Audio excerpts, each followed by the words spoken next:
Hello, thanks for taking a few minutes to watch this video.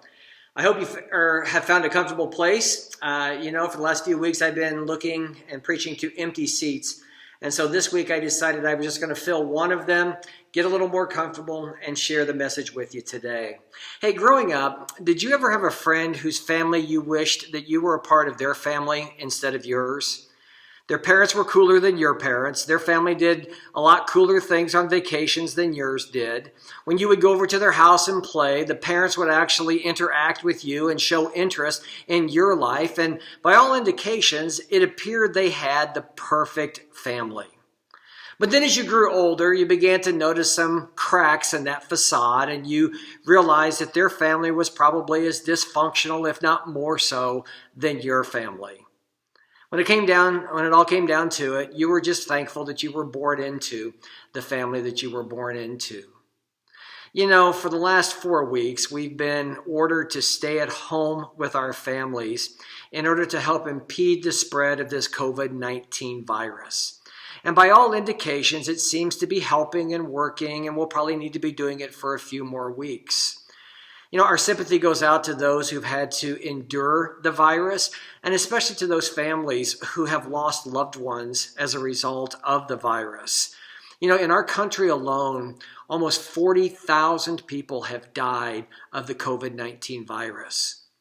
Like me, I'm sure you're praying for all of those medical workers on the front lines, as well as the scientists who are really looking for a vaccine and some antibody immunity that can help us be able to move on to the next chapter of our lives, whatever that looks like. There's a large part of me who hopes that we don't just reset to how life was before March 2020. Because there were some things that we were doing, some little things here and there, that I think if we continue to do them could really cause as much, if not more, harm than the virus itself. One of the topics that I wanted to preach on after Easter was a topic that I think has become even more relevant as a result of this stay-at-home order. It's the topic of the family. Whether or not we want to admit it, we're all a part of a family. No matter how dysfunctional it is. You know what? I've just come to the conclusion that every family has dysfunction, just at different levels. I have yet to meet the perfect family. Even Jesus' family had some questionable characters in it, and there may be a reason why we don't read anything about his other siblings besides James, except for their names. Here's where I see this order to stay at home may have a silver lining to it.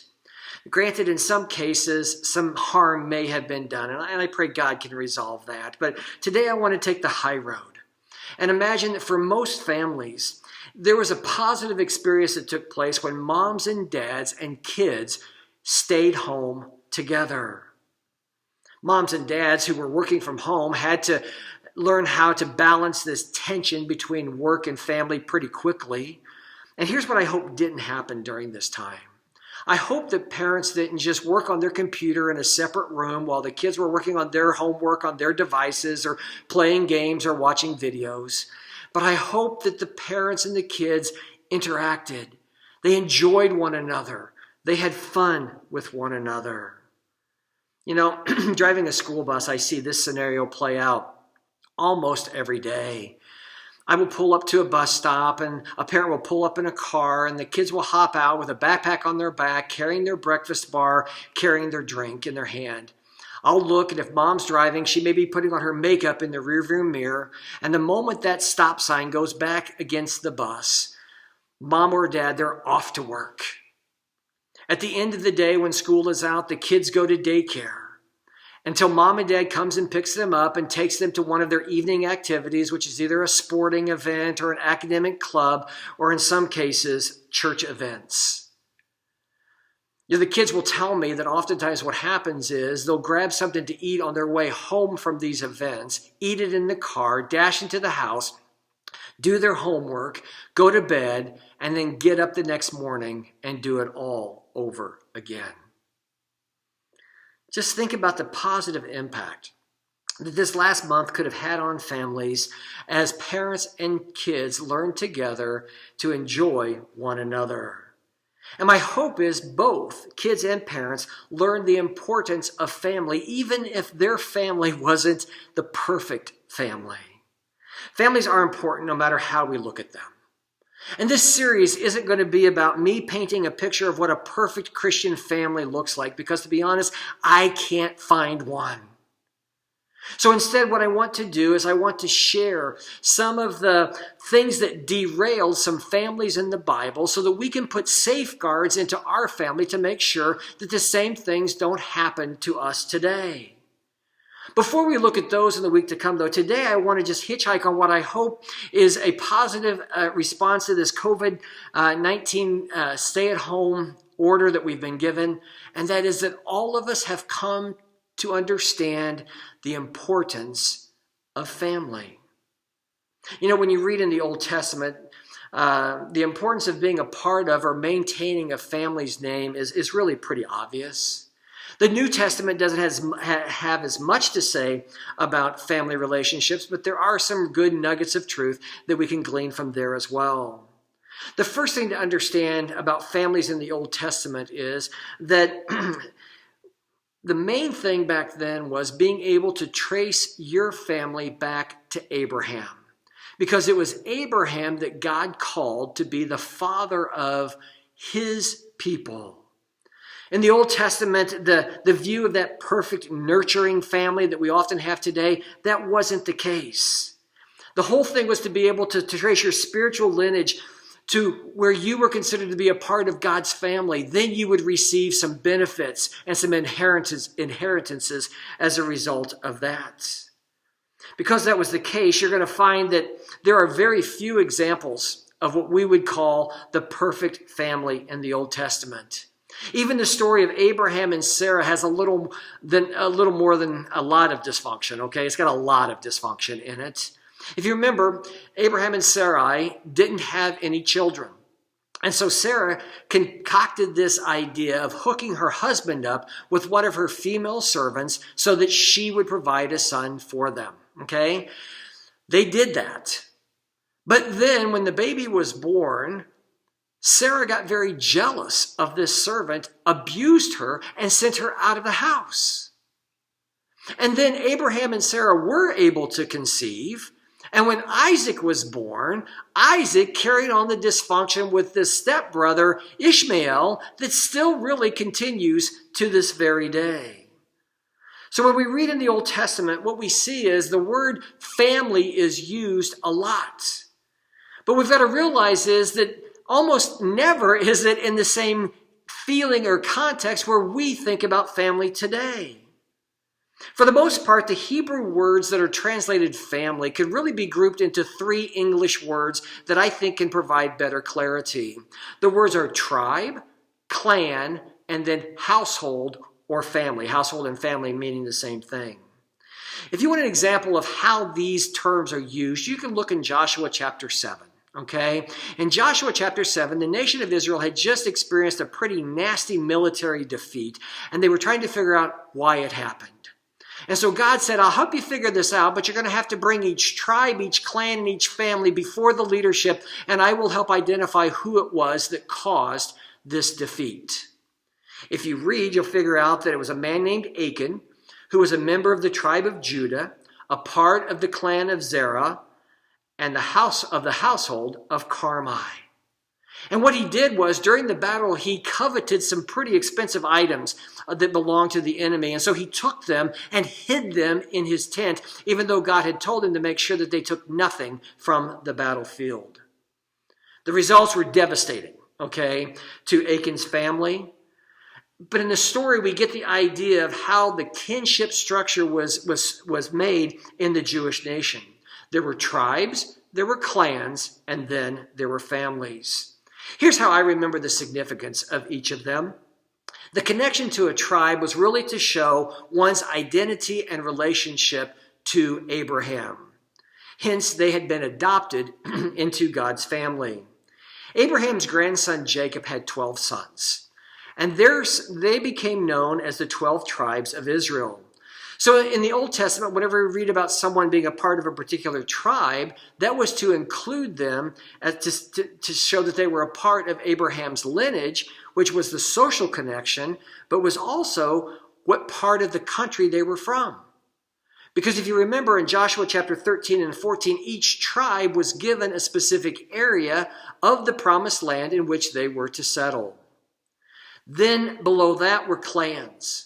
This was groups of families who would cluster together and share responsibilities, whether it was livestock or working the lands or something like that. And sometimes when we read about clans, we'll read about more than one family being listed. That's just to help us understand this is exactly who this passage is talking about. Families or households were used to describe who lived under the roof of a particular patriarch. Now, keep in mind, it was a patriarchal society, and so these families were listed by the man's name.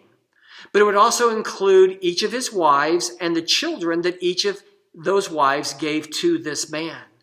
In some cases, it even listed the names of the servants who were living under that roof as well. I think the use of these three categories of Hebrew words, being tribe, clan, and family, we can generally understand just how important it was for us to know which family is being talked about in the Old Testament. As you all know, I was given a very common last name.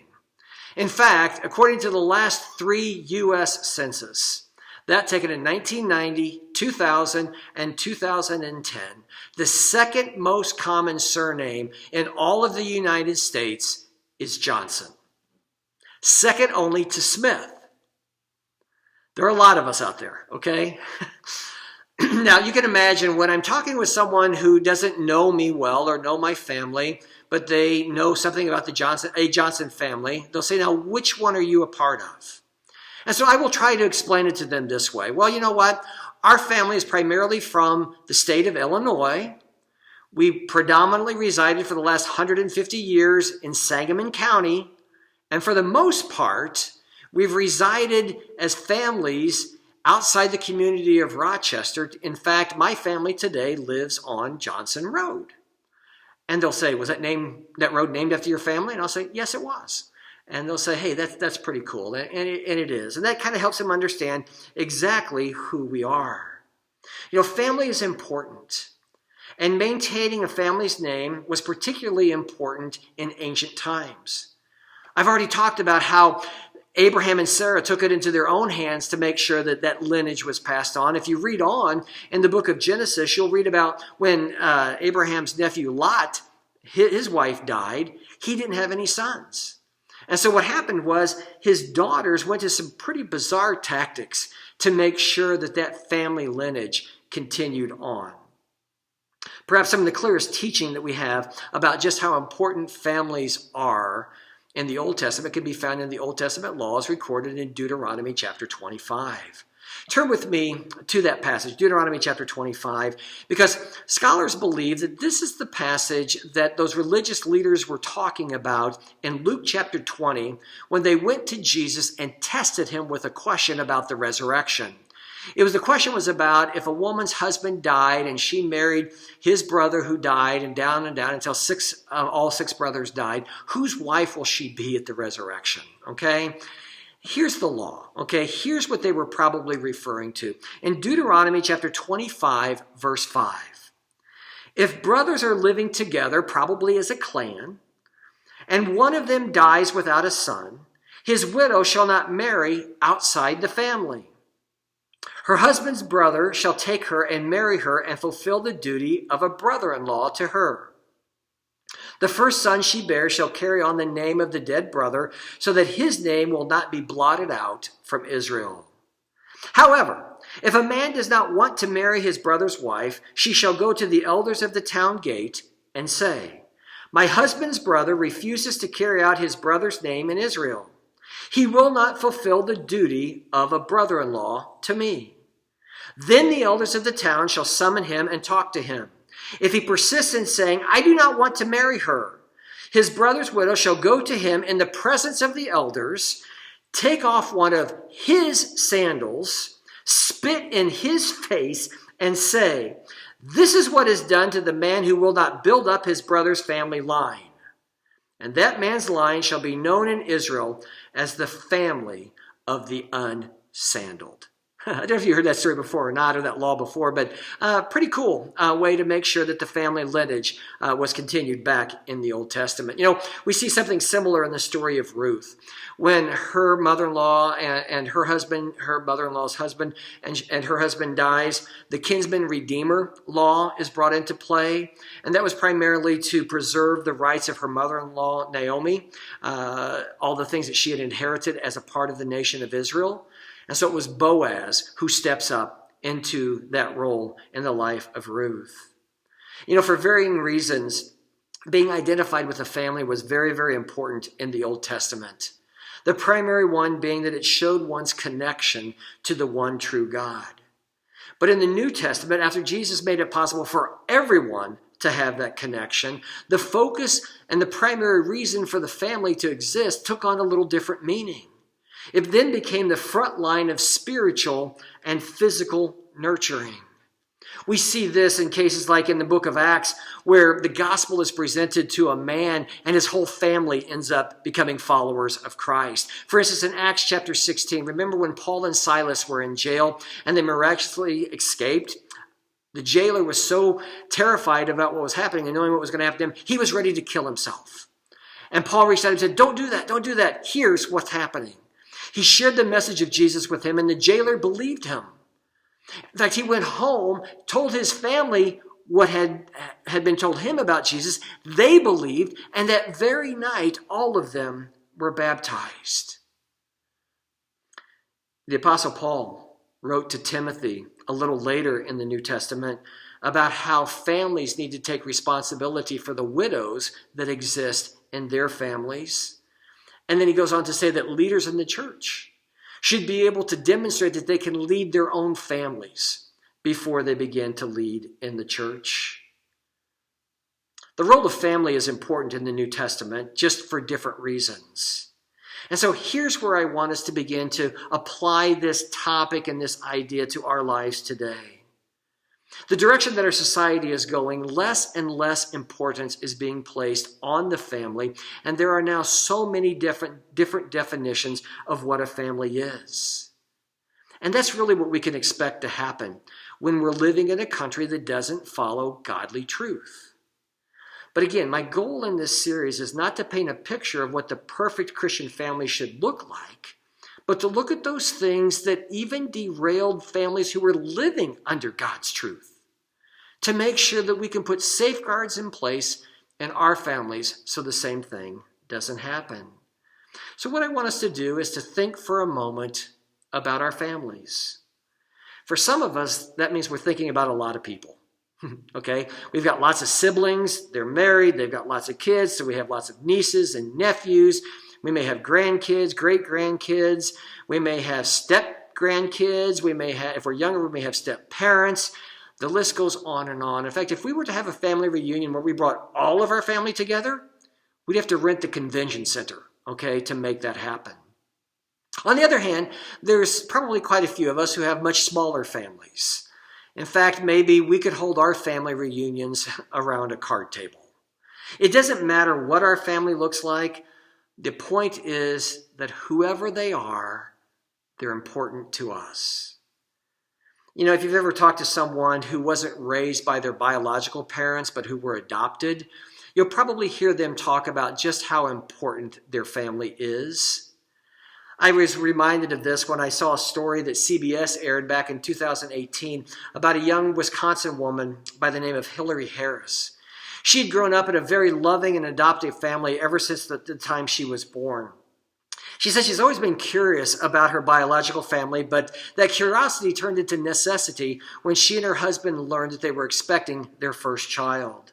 So she requested that her adoption records be unsealed in order for her to learn her family medical history.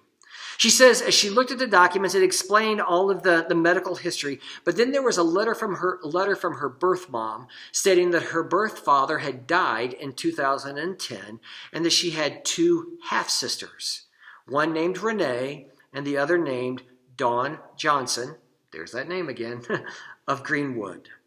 The following year, she and her husband Lance noticed they had a new neighbor, and it was Lance who went next door to introduce himself and to get to know the new neighbor. He came inside to tell Hillary what had happened, and he said, yeah, our new neighbor's name is Dawn from Greenwood. He was oblivious, to the whole situation. Hillary got real excited. She pulled out the adoption papers and she said, Dawn from Greenwood? My sister?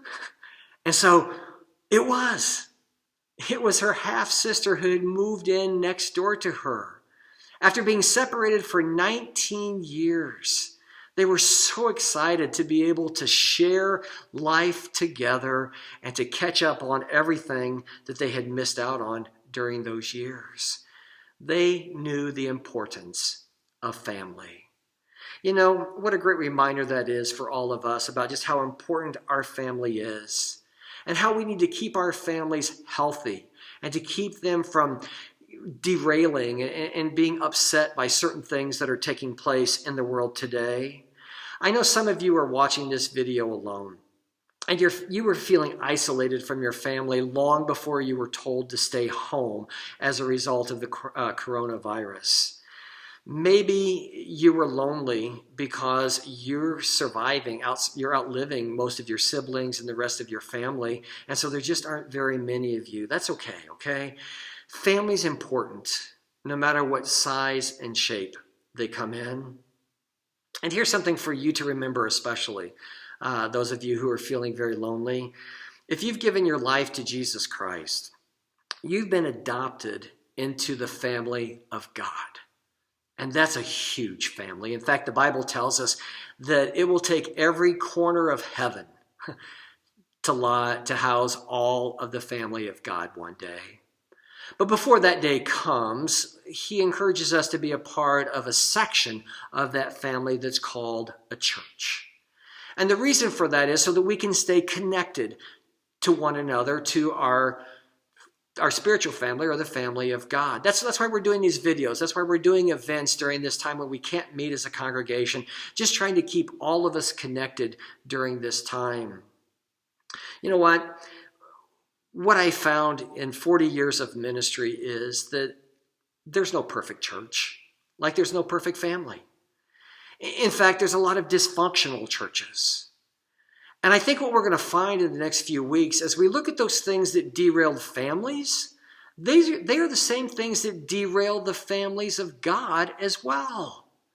And so hopefully we can learn from those things and make both our home life and our church life even stronger and more healthy. So will you join us as we explore together God's Word so that we can make our families, who are very important, the healthiest and the strongest that they can be. God bless. Have a good week.